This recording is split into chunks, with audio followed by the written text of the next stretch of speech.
For today's video mga kabady and ka-right seat, maaga tayong nagising, alas 4 pa lang, gising na tayo.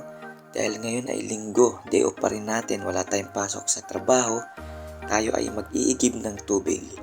Yan mga kabady and ka-right seat, bang tayo. Yan, konting ayos lang ng ating hinigaan para naman malinis at maayos ang ating paggalaw. Yan, tupiin lang natin ang aking kumot. Yan, konting ayos ng kama. Yan. At yusin din natin ang ating kurtina para makapasok yung hangin. Yan mga kabady and ka-right seat. Akit tayo sa taas para makapagsimula na tayo. Yun mga kabady and ka-right seat. Malamig sa taas pero okay lang dahil mawawala naman yung lamig dahil magbubuhat tayo.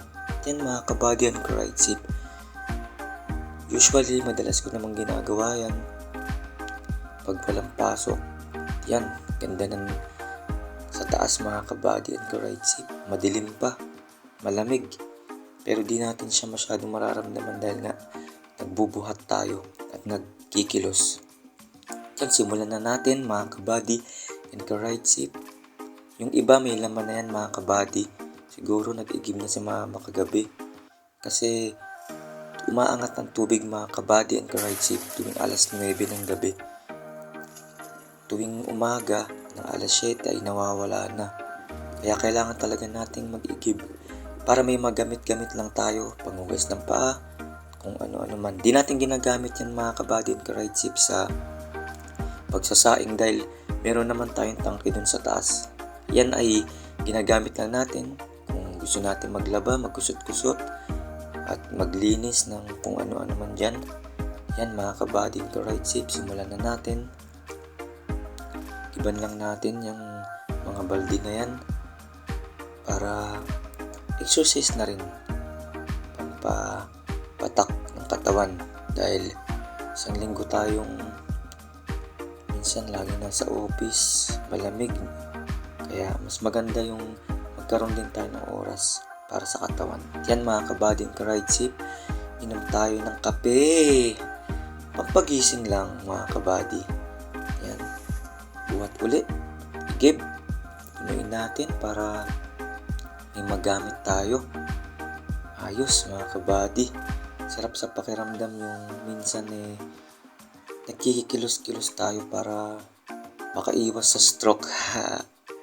Yan mga kabady. Punuin lang natin ang punuin. Yan pati ang balde. Para may magamit tayo dyan. Yung ayos. Yan. Napaka-solid talaga. At napaka-angas. Yan mga kabady and ka-right seat, konting stretching tayo. Di na tayo napaglaro ng basketball. Kaya stretching lang para ayos ang buto-buto. Boxing din cute parang si Manny Pacquiao. Yun. Sarap mga kabady minsan magkaroon tayo ng oras sa pagkilos. Yan mga kabady, yan ay mga naigib natin. Ayos mga kabady, thank you sa panonood. Quality, napakaangas. Yes sir.